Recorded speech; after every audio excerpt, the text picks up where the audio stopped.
for the glory of old state, for her founder strong and great, for the future that we wait. Raise the song, raise the song. Where else would you rather be? I'm Paul Clifford, CEO of the Penn State Alumni Association. Welcome to the People of Penn State. Each week on the podcast, you can expect to hear the voices of Penn Staters talking about what they're passionate about, and you can expect to feel the pride and the power of the Penn State Network. The People of Penn State podcast can be found on Apple Podcasts or your podcast app of choice. Subscribe and give us ratings. Ratings and reviews are the best way to help other Penn Staters find these fantastic stories. Today on the episode, we talk with Brian Freedman. Brian is a wine, spirits, travel, and food writer. He's a restaurant and beverage consultant, wine and spirits educator, and event host and speaker. He regularly contributes to Food and Wine Digital and Forbes.com and 750 Daily. Has contributed to Travel and Leisure Online, Departures Online, Whisky Advocate Magazine, Wine Enthusiast, the Bourbon Review, and much, much more. He's also hosted wine and spirit pairing segments on CNN Airport Network. And in 2019, Brian was awarded a fellowship to attend the Symposium for Professional Wine Writers in Napa Valley. He consults for restaurants on their beverage programs, regularly hosts virtual and in-person wine and spirit tasting for corporate and private clients, and has traveled to more than 50 countries and territories around the world. I'm so excited to talk about him. As we've talked about on the podcast before, Food and I go way back. And so really excited to talk with Brian Freedman. Brian, how are you today? Paul, I'm great. Food and I go way back too, actually. We have a lot in common already. Yeah. Let's start at the beginning before we dive into all the deliciousness that is part of our future. How did you become a Penn State Nittany Lion?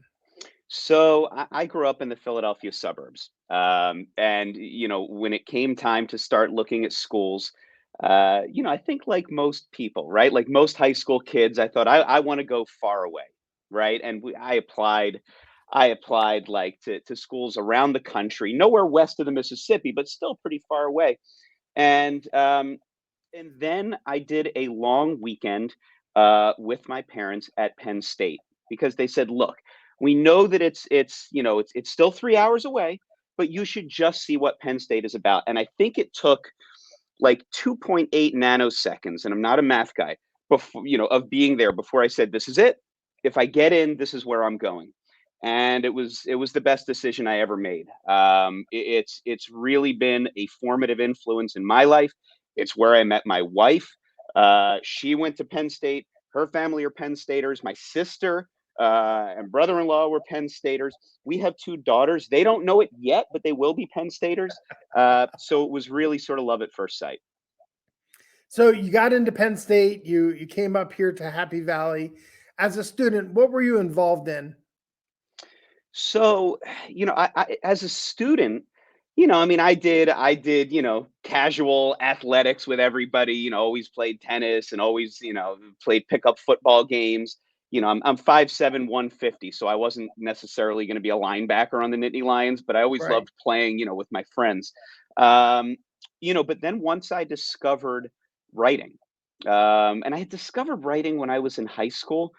And actually, I'll never forget this. My freshman year, I interviewed to be a reporter at the Daily Collegian, and they shot me down. They Oh, shot wow. me down, and I found when I was helping to clean out my parents' house several years ago, I found a rough draft of the sample piece that I had written for them. And despite my deeply bruised ego at the time, this must have been 1995 when I was a freshman, whoever decided not to hire me, it was a brilliant, brilliant move. What I wrote for them was so absurdly pretentious. I mean, just tortured language. So later that summer, I got an internship with the editor, the food section editor of the Philadelphia Inquirer, a guy named Jerry Eder, who was really, really an important force in my early career. And I learned actually what this job is. So I reapplied for the Daily Collegian as an arts and culture reporter that following year, my sophomore year. And this time they hired me because what I wrote for them was not just horribly embarrassing and terrible. So I was involved with the Collegian for a good chunk of my Penn State career. There was a local magazine. I don't know if it's still around. I don't think it is, called Buzz Magazine. Do you remember that? No, it's not. It's not around anymore. Okay. Yeah. So I wrote for Buzz. I think actually when I was writing for Buzz, like I wrote like about cigars and beer and things like that until they found out I wasn't 21. So that ended on an ignominious note. But the writing, the Collegian was always a very big part of what I did there. Well, hey, we have to give a shout out to Vincent Longaro. He's our producer on the show, also an alum of the Collegian, was sports writer and editor for the Daily Collegian, and so I know that's a strong network of Penn Staters out there. Let's so you talked about discovering that you loved writing and that you discovered that at Penn State. What was your original intent when you came to study at Penn State? Like what was the career goal and what were you majoring in and how did that shift? So when I first came to Penn State, I don't remember if I was a general liberal arts major. I don't think I was because at the time I still had delusions of going into medicine. Um, my father before he retired was a periodontist. My mother is still an artist by profession. Um, I thought maybe I'll go into medicine somehow. And it took like one chemistry class or a math class. I've blocked it out. And I realized I can't do this stuff. That side of my brain looks like a raisin. God help me when it came time to do like organic chemistry. I would have spontaneously combusted. So I didn't intend to get an English degree. And then I think it must have been my freshman year. There were a couple of professors who really were formative for me. I had James Brassfield, who had a writing class and then a poetry class. James L.W. West taught a class on the literature. I want to say, I mean, his expertise is on Fitzgerald certainly, so that era. And then I had a writing professor who's still there, named Toby Thompson. He's really, he's written a couple of books. He's a very, very respected magazine writer as well. And that's when I thought, okay, maybe this is something that I want to sort of pursue. So I became an English major. I believe it was my sophomore year. I got into the Schreyer Honors College, which was great because then all of a sudden I had that balance of sort of large format classes as well as sort of smaller, more seminar style ones. But it was in the first half of my Penn State career that I realized I wanted to try at least to become a writer. This is the People of Penn State. I'm Paul Clifford. I'm joined today by Brian Freedman. He's the author of Crushed: How a Changing Climate is Altering the Way We Drink. Brian, before we kind of dive into how you became a food and wine enthusiast and contributor, tell us a little bit about your career path after you left Penn State.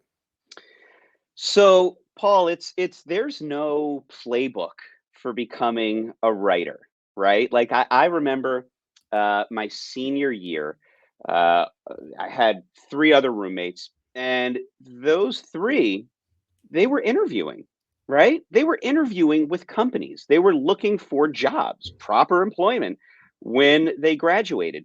And there were questions like, "Bri, what are you doing? Shouldn't you be interviewing somewhere, something?" And I thought, no, no, no. I'm gonna do, the Hemingway thing, but not in Paris, but in New York. I said, I'm gonna move to New York after I graduate, and I'm going to be a writer. So I moved to New York after I graduated and realized, wait a minute, being a writer is like a job. Like you gotta write, right? You gotta wake up every morning and produce.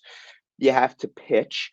There's this whole sense of, building your network of other contributors, editors, other people who are in this strange and wonderful field. And after a little while, I realized this is probably, I'm not quite ready yet. And sort of, let's rewind for a sec.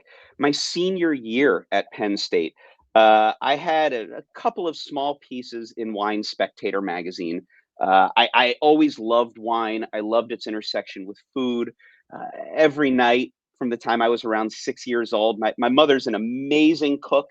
My father is a passionate wine collector, and pretty much every night from the time I was 6, my dad would come home from work. He'd put his bags down, get changed, and we'd go into the kitchen. My mom would tell us what amazing food she was making for dinner, and then my dad would take me down to the basement and explain why he was pulling like that bottle, not that bottle. And we would sit on the couch, and I was given that volume of liquid, right? I don't know. Is that micrometers, nanoliters? Small, right? Vanishingly small. And I would sit there on the couch with him and swirl and smell, and I loved it. And I found out early on I had a really sharp sense of smell and of taste. So I thought, maybe I could write about this, but how do you make a living at that? So I realized early on in New York that I just probably wasn't mature enough to do this, because you got to be self-motivated. And I was going out every night and drinking wine, right? But I Right. wasn't actually writing about it. And I got a job at a wine shop, and I got a job waiting tables at a restaurant, and thought, all right, let's sort of pivot here. So I enrolled at NYU in a master's program and ended up getting a degree, a master's degree in secondary English education. And I thought, maybe I could teach high school when I get this degree, and then after school every day I can write. So I came home after I got that degree. So at this point, I'm like, in my mid 20s. I have a bachelor's of English from Penn State. I have a master's in secondary English education from NYU. And I come home and I started teaching high school English. And I taught it for 3 years. And I have such huge, huge, huge respect for teachers. I think it's the work that they do under often very challenging conditions is so admirable. But I realized early on that that wasn't fulfilling me either, and I owed it to the kids who were my students to not be doing that. Right? I did the best I could, but it wasn't my passion. And at that point, I had written a novel that I'd started when I was in New York, had a literary agent, and she was shopping it around. So my wife said to me, to her eternal credit, she said to me midway through my third year of teaching, this is '05, she said, "Bri, do me a favor." I said, "Yeah, what?" I thought she was going to ask me to pick up like extra pickles or yogurt or something. And she said, you should quit your job and try this writing thing. And I said, well, okay, but you know that the failure rate is like 99.9%. And she said, "No, I know that, but we're in our mid to late 20s. We don't have kids. If you're gonna do it, you should do it. And I want you to really try. I don't want you to look back and say, I wish I had, I wish I had." And I said, "Okay, just so you know, we're not gonna have any money for the first year." And she said, "That's fine, I'll figure it out." And she decided she was gonna quit her job too to start a Pilates studio. Wow. Yeah. So she was managing other people's studios, and she said, "No, I know, we'll figure it away." I said, "Okay, I lied to you. We're not going to have money for a year. We're probably not going to have money for like 5 to 10 years." I said, "Let's just give it a shot." So we did, and it was terrifying. It was terrifying. Like my mom was giving us envelopes of 20 on the sly because like we weren't eating enough, Right. and I picked up, assignments from local publications. In the beginning, that first year, I was contributing to a local newspaper, and I was writing 1,000-word stories for 10 cents a word, one a Wow. week if I was lucky. So do the math. It was scary times, but that was paying the dues. And I remember in Toby Thompson's classes talking about he would talk about this process of how you build up a career. And so none of this was really a surprise to me. And, we kept on chugging away, and eventually you find a way to cobble together a living. And as the years sort of go on and go on. You start contributing to more and more places, and you meet people. There were a couple of other writers who have just been so instrumental, for my entire career.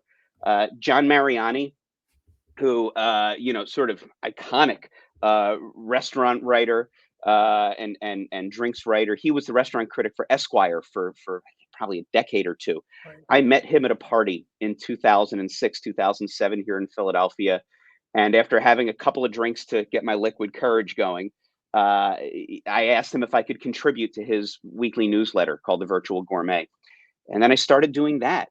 And then Ray Isle, who is the legendary wine editor at Food and Wine magazine, and Travel and Leisure. And I got up the courage to ask him if I could start contributing, ironically at a tasting in far Western Australia. And he, one of the nicest people in the world, said, "Of course you can," and then did an introduction to an editor. So slowly you build up a roster of publications that you write for.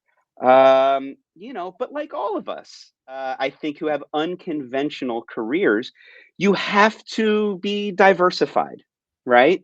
And that's, that's why I do events and tastings in person and virtual for corporate clients. And I'll work with producers and restaurants, helping them develop wine programs and cocktail programs.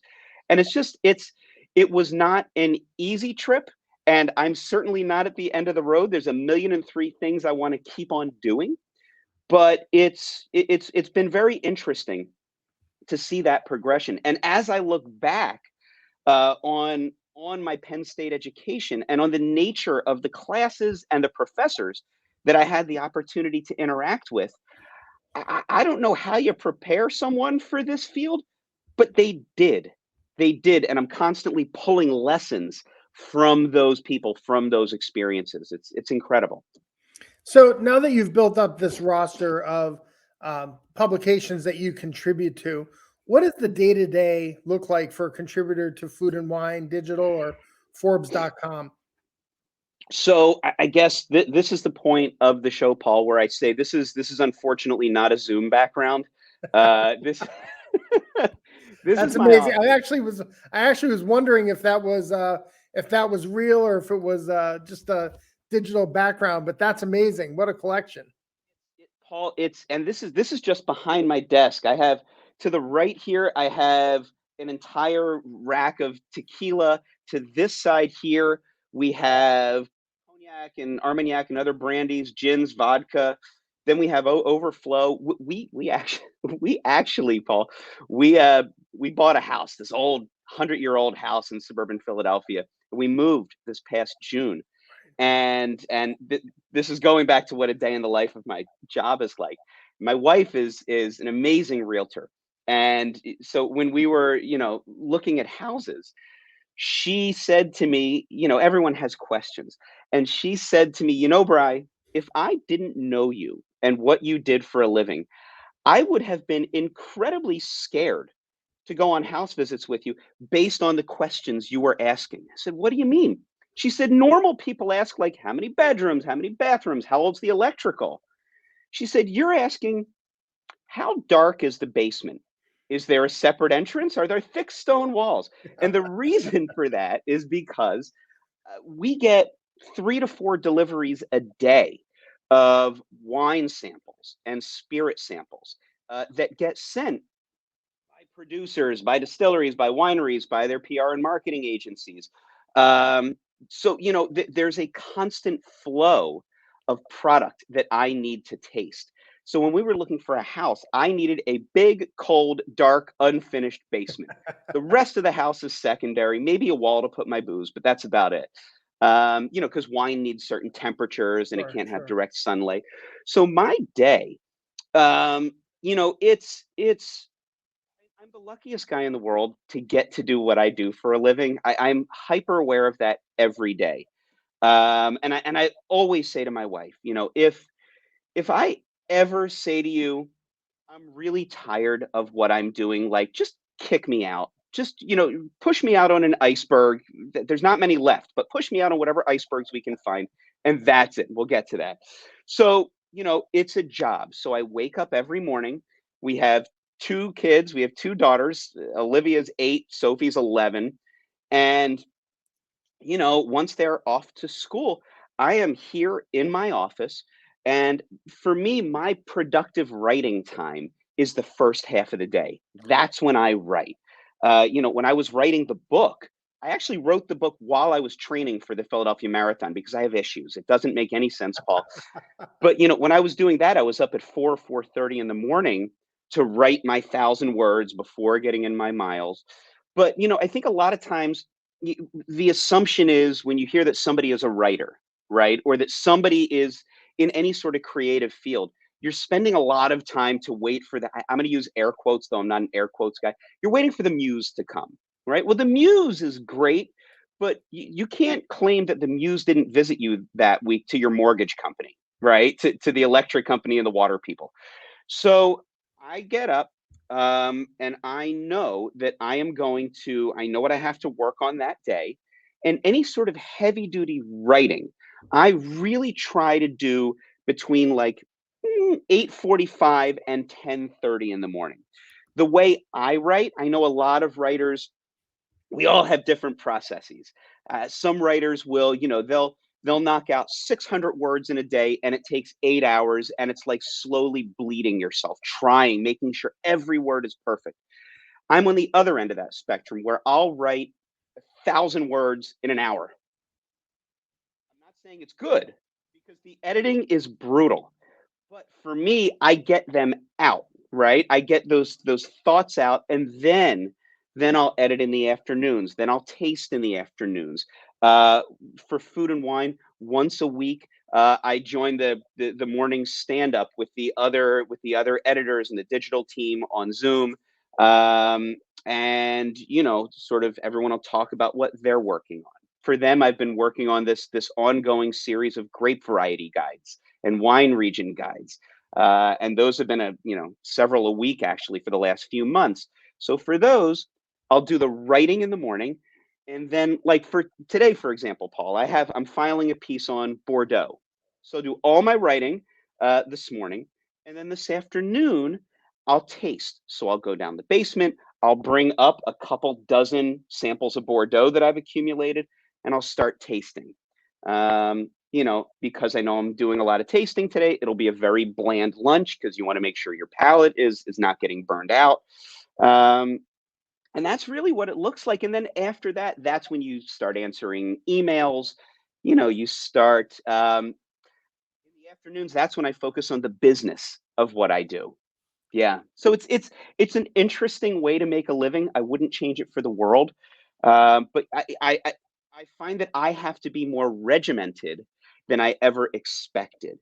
The other benefit, and it's the huge unexpected perk of my job, is I get to travel, right? And we were talking about this before we went on air. Wine and spirits are the most amazing lens through which to see the world, right? I mean, as long as people have been upright, we've been fermenting stuff, right? uh so it's this lens through which to see history, culture, geology, geography, religion, language, all this stuff. And in the before times, I was out of the country maybe 1 week out of every month. It's really starting up again. 2.5, 3 weeks ago, I spent I think 5 nights in Spain tasting wine. In another 3 weeks, I'm going to be, for a couple of travel pieces, I'll be checking out some new food and beverage things at the Four Seasons properties in Bali. I'm taking the kids with my wife to Morocco in December and writing about that. Wow. So I love the fact that this world that I work in and live in gives you such amazing access to just geek out on the most interesting things, right? I mean, I have colleagues who have written books about, the science of distillation and fermentation, right? So for you microbiology people out there, right? That's winemaking and whiskey production. That's microbiology, right? My book Crushed is about climate change. When I first got started, I didn't think that was a thing, right? Like, the whiskey or gin in the bottle or the wine in the glass, how's that to do with climate change? Turns out everything. So it's, you know, for me, sometimes I feel like with my job, when you shine like a laser pointer at the wall when there's a dog around and they Right. start like chasing it and they want to just go everywhere where it is. For me, I I have to be careful I don't do that, right? Because I still have to meet my deadlines. But I love the fact that if there is an area of inquiry that seems interesting, I have the most amazing editors that I work with. My editors at Food and Wine are just amazing. They're wonderful. They're brilliant, and they're so open to these ideas. And I love that. Just getting to, I'm like a kid in a candy store. I get to explore and write about and taste these amazing products and talk to the people who make them. Right? Because nobody gets into the wine or spirits business because they have to. Maybe if you're like the 30th generation of some Tuscan dynasty, Sure. right? But nobody says, ugh, I have to think about and write about and make wine today. What a terrible life. You don't hear it. No, you don't. You referenced your book, Crushed, how changing climate is altering the way we drink. My first question really is, how did that come onto your radar? Right, you're talking about the samples that you receive, right? And I would imagine a lot of your writing prior to this book was about the product, right? Was about um, the variety of drinks that you are reviewing. This seems to have gone beyond that into the world of climate change and how that's Yeah. altering the way that we drink. Where did that motivation come from to write about that? Oh boy. So it's interesting. So like I said, one of the big perks is that I get to travel. And when I'm on these trips, you're there with colleagues, with other writers oftentimes, and you're there. You have these meals, you have lunches, you have dinners with winemakers, with distillers, with grape growers, and over the years, over the years, climate change and this thing that's happening in the natural world kept on coming up more and more, right? The old question used to be, was it a good vintage or a bad vintage, right? And people would say like, well, was it a good year in California? I, I don't know. I mean, that was always an impossible question to answer. Like California goes from like Mexico to Oregon. It's a lot of state, right? So like Right. things aren't going to be the same. The weather in suburban Philly is very different today than I'm sure it is in Happy Valley, as it should be. So it was always hard to paint in with a really broad brush. What's happening in one region or country, certainly versus another. But with climate change, the conversation was turning more and more frequently to just how weird everything was getting, right? And then you hear it on the news, right? There's fires happening in Napa and Sonoma. There's freak uh, freeze and frost events happening in Europe. There's hailstorms. There's, just this summer, it like cleared 100 degrees Fahrenheit in southeastern England. That's not normal, right? So it was coming up more and more, and I started thinking, what's going on here, right? Like this is very strange. And I had read a lot of articles and a lot of extended pieces that were written, and a lot of them were written for people in my field, right? But for all the books that are out there about how climate change is affecting our food system, I wasn't really able to find much that was written for consumers, Right. also for beverage professionals, but really for consumers that's narrative driven, that tells the stories of the people who are living and working at the front lines of climate change and how it's impacting them. So, like over the course of the really scary part of the pandemic, the lockdowns, the quarantines, I think for a lot of us, a good glass of wine, a great cocktail, often at like 3 in the afternoon, like that got us through the really scary parts, right? Like it became a joke in our house, right? Oh, it's 3 o'clock, time for a Negroni, time for an old fashioned, right? Save like the martinis for after dark. We're civilized, okay, Paul? But like, it started.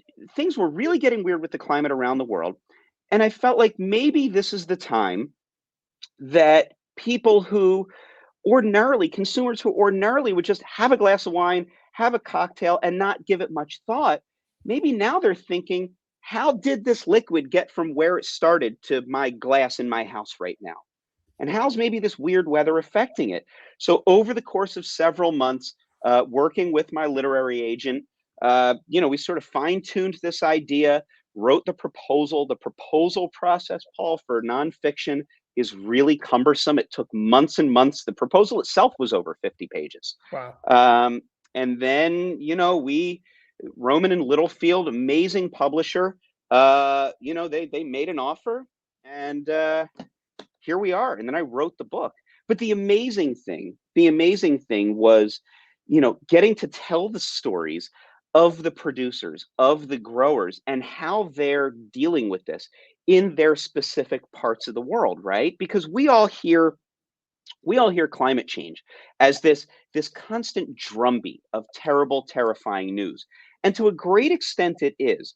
But what I learned is not only do people almost never say, "Oh, shoot, I don't want to be in the wine business," but the people who are in this line of work, who are making the product, who are growing the products, they are often the most passionate, forward-thinking, creative people you'll ever meet, right? So, like, one of my chapters is on the amazing wine industry of Israel, right? So the question was that I asked, and I visited there last summer to taste and to meet producers.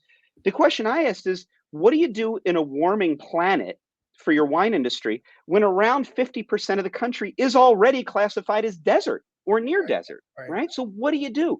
It turns out, for example, that Israel, since its founding, has been a leader in the agricultural technology sector, not just for wine, but for food agriculture as well. Like, you don't have precision drip irrigation as we know it today without Israel, right? I mean, you go there and they have producers who are using drone mapping to look at the health of their vines and hydric uptake on individual rows of vines.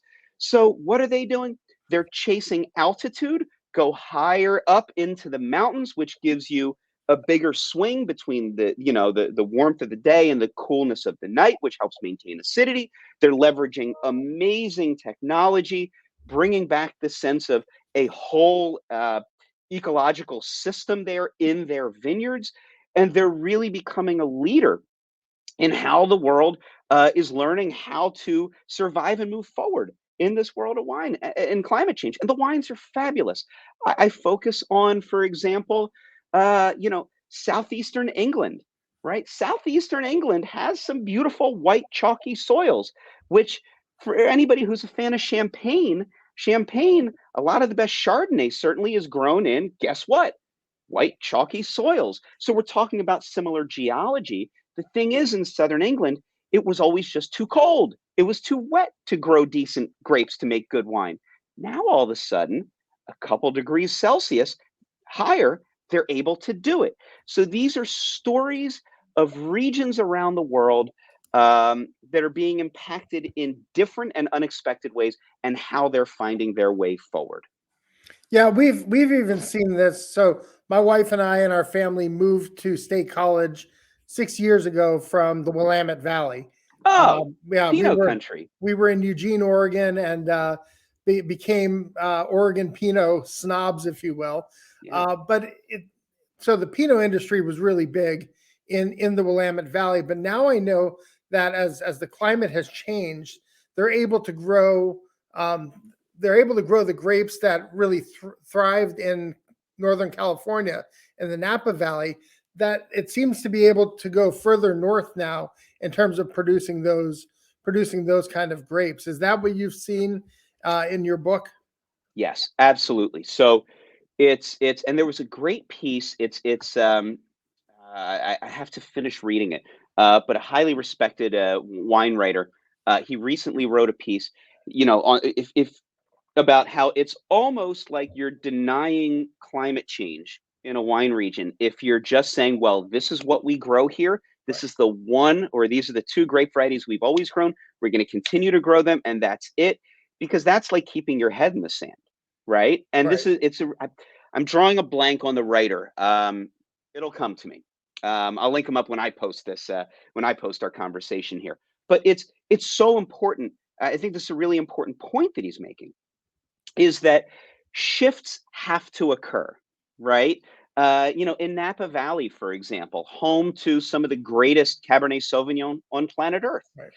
When I was growing up, it was a lot of times like that Valley Floor fruit. Those vineyards were the ones that were the most esteemed, were the most prestigious. Now, the ones that people that people talk about the most tend to be those mountain vineyards, those hillside vineyards, because they're a little cooler. There's slightly different drainage and geology, and in a world of changing climate, that's a good thing.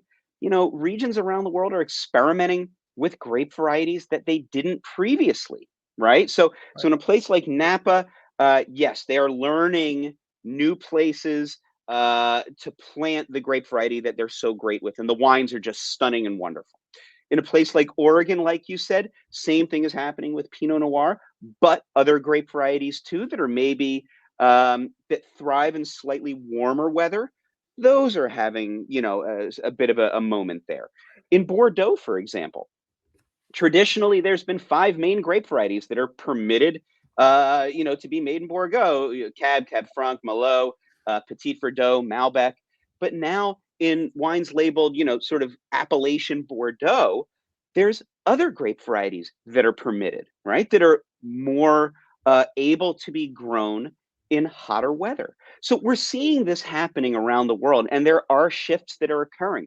There's also issues with harvest dates, right? I mean, when I was in Spain the other week, and we're seeing this everywhere, they were saying that, they were bringing in grapes like 3 weeks plus earlier than they had historically over the course of the last 20 or 25 years. Why? Because, earlier bud break in the spring, because, maybe the winter is less short, Right. then heat waves during the summer, sugar accumulation is going up, acid is going down more quickly. You got to harvest earlier. So these things are changing. And I think the nature of the grape varieties that we're finding from their sort of quintessential homes, that will start to shift over the years. Brian, when we were off air, we were talking about a lot of things, but we talked about the project that you started during the COVID-19 pandemic, the work from home. Early on, your wife suggested that you start to produce videos and get into the digital space. Tell us about your Instagram show, Day Drinking with Brian. Day drinking with Brian. So yeah, this all credit goes to my wife. She'd been telling me for years I should do something like this, and I said, what's the point? Nobody's going to watch it.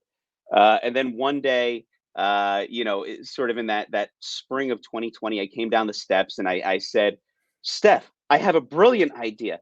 I think I should do wine video tastings. And she kind of rolled her eyes and she said, wow, Bri, that's so smart and creative. How did you ever think of that? And we started, literally, it was just day drinking with Brian, because, the kids were out of school for the rest of the year, right? Like Zoom classes hadn't quite started yet, or if they had, nobody knew how to do it, right? And I thought, all right, well, let's do this. So the concept was, I'll talk about one wine and one spirit, in our dining room, which was also our kitchen, which was also right next to where the kids were, like, binge watching Full House in the Right. early part of the pandemic, right? The theme song is like burned into my brain again. And, it started as sort of a lark, just something. Why not? We're day drinking. We're having cocktails at 3 in the afternoon. Once I was done my writing for the day, let's do it on video. And yesterday I posted episode 118. Um, it sort of picked up some traction. I've been lucky enough to work with some amazing brands. I get, great feedback and direct messages from people, every week when we do these, and it's just been a really fun and edifying outlet for me to be able to talk about the products that I love. That maybe I'm not going to be able to write about them for a few weeks or a few months, But right now, I want people to know about them. So let's talk about them. Like this right here. I'm all reversed here. Like this is a whiskey I talked about yesterday. It's the Boondocks 8-year-old port barrel finished Kentucky straight bourbon whiskey, or not straight bourbon whiskey. And like I loved it. I tasted. I fell in love with it. I'm writing about it in a few weeks, but it's getting chilly out, right? Autumn is here. You need a good glass of bourbon. So let's talk about that. So it's been a great opportunity to talk about the products that I love. Absolutely.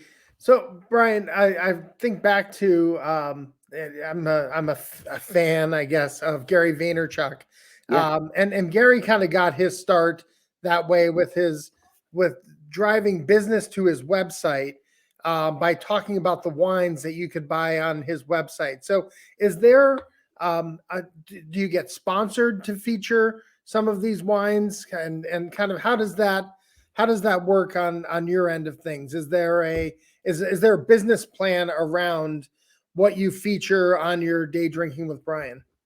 There should be. So let's just say the wine world now, and that intersection of e-commerce and video, it just doesn't exist the way it does today without what Gary did. I mean, Right. he was a trailblazer, and he remains a trailblazer. Really, just brilliant guy, not just in the wine world, but in business and marketing, tech. He's incredible. He has my utmost respect.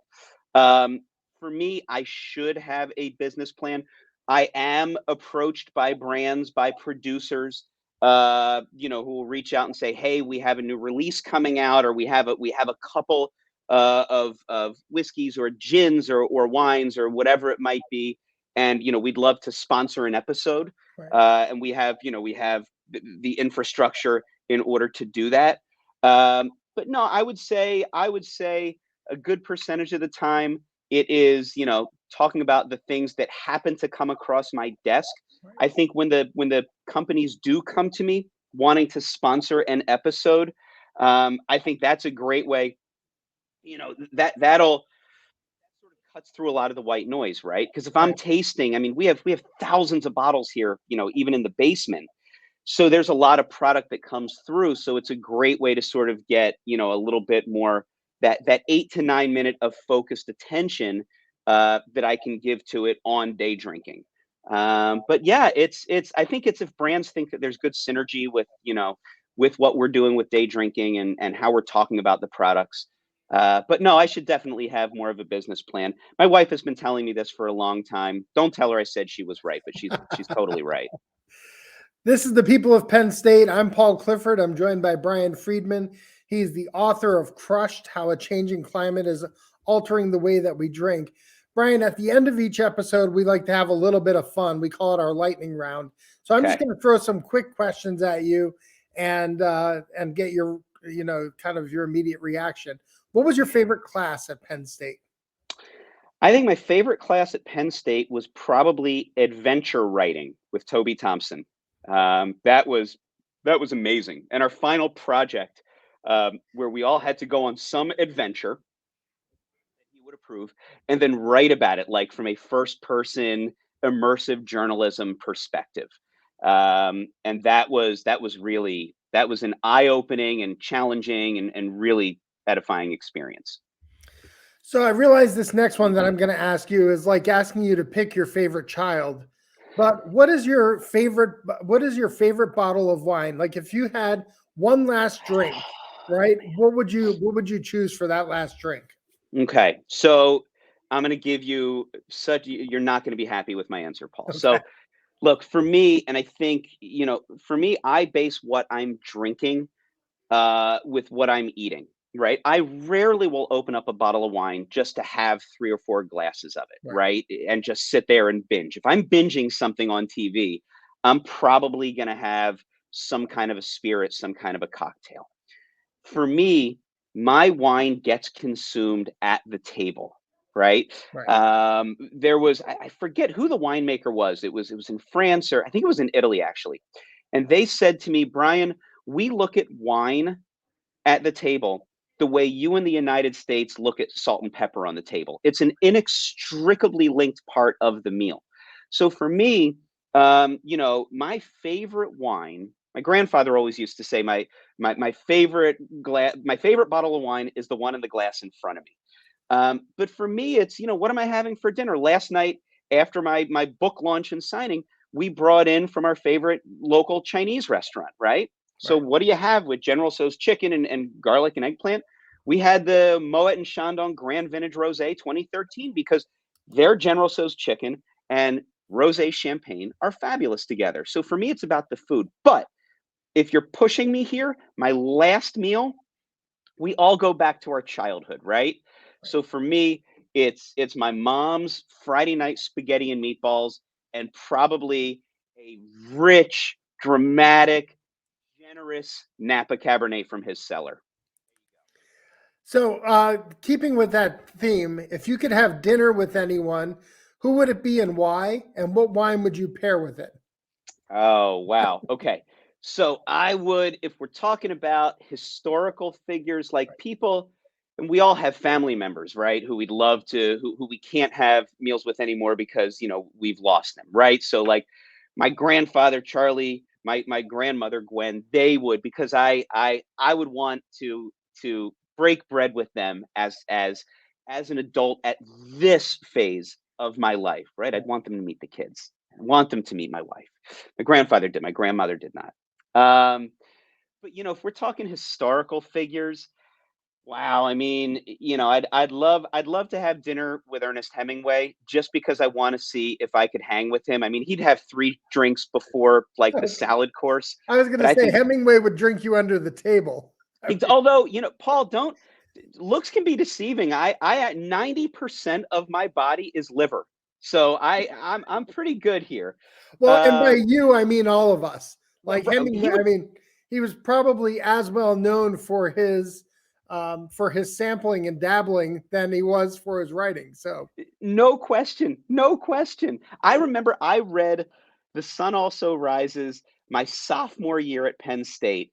And I remember thinking, and like, sophomore year at Penn State, you think like, man, you don't even go out to a party until 10:30 at right. night, right? Now I'm in like my best sweatpants and a hoodie by 10:30 at night on my couch.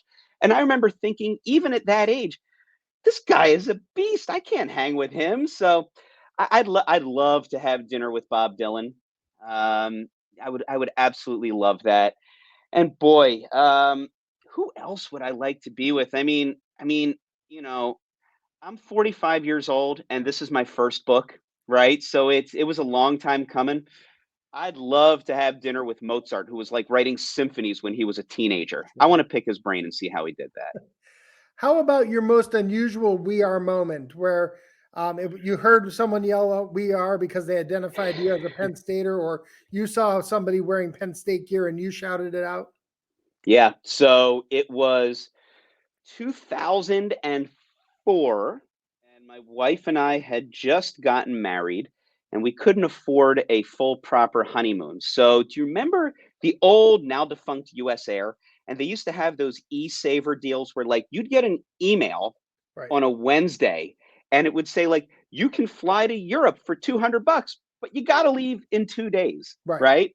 So we decided to do a couple of long weekends in Europe like that for our honeymoon instead of doing like one blowout. So we found this cheap deal. We flew to Paris for a long weekend, right? Which sounds super glamorous, but you should have seen the hotel. Not so glamorous. We had a wonderful time. We're walking down the street. We're walking down the street, not far from the apartment that I had when I studied abroad there.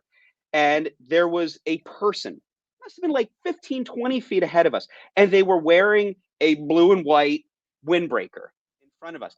And I looked at my wife and I go, wonder if they're a Penn Stater. And I didn't think I said it too loud.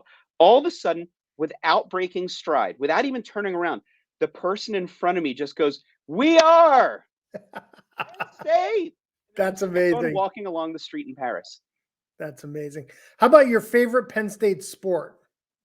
I mean, is there anything in the world like going to a Penn State Nittany Lions football game? Absolutely not. Although I will say one of my more memorable moments as a Penn State sports fan, uh, we went, a couple of roommates and I, we like camped out early It was the Penn State Indiana game back when Bobby Knight was the coach, Right. right? And like notoriously like sort of mean-spirited guy, Right. bad temperature, bad temperature. His temperature was always running high. It was How's always, that, Paul? he was always running hot, right? Thank you. Thank you. I need editors when I speak as well.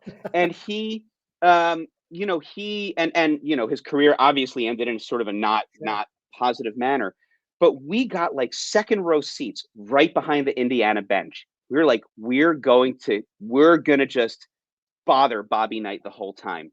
And by like midway through the game, Bobby Knight turned around and he made an obscene gesture at my roommates and I. And we're like, this is it. We've peaked. Bobby Knight made an obscene gesture. And I think Penn State might have won that game. So that was it. It all worked out. I'm thinking that was definitely in Rec Hall, right? Yes. Yeah. So the Rec Hall, that's probably the night that we beat Indiana there. And then a couple years later, we opened the Bryce Jordan Center. But I remember that game. So certainly you could take some of the credit for the victory that night. Well, thank you. And how about your favorite flavor of creamery ice cream? All right, I got two. Bittersweet mint, right? I grew up going to the local Friendlies with my parents and with my sister, and their mint chocolate chip, their green mint chocolate chip was always sort of the platonic ideal of what mint chocolate chip should be until I got to Penn State. So bittersweet mint, I think that's don't tell the folks at Friendlies, but I like that better. Also, chocolate pretzel crunch. My issue when we really can't keep ice cream in the house, right? Because for me, once I'm done with the ice cream, I need pretzels. I need the salt after the sweet. Right. So by bringing those two together, it saves me from overeating the pretzels afterwards. It's healthy is what I'm saying. That's amazing. That's amazing. Well, Brian, we'd like to thank you for joining us on this episode of the People of Penn State. Thank you for allowing us to share your story with fellow Penn Staters. Thank you. It's we were talking before the show. This means so much to me to get to speak with you. My Penn State experience is such a formative one in my personal life, my professional life, and it's a real thrill to be on here and talking with you. So thank you so much for having me. Well, thanks again for joining us. Thank you to our producer, Vincent Longaro, our guest relations coordinator, Mara Ryan. If you like this episode, I hope that you'll subscribe to the People of Penn State podcast on your favorite podcast app of choice. And while you're there, give us a rating and drop us a review. It helps us spread the word to other Penn Staters. If you're a member of the Alumni Association, thank you for your support. If you're not, what are you waiting for? Go to our website at alumni.psu.edu, and you too can become a member of the world's largest alumni association. Thank you for listening and for all you do for the university, for the glory, and for the future. We are. They know.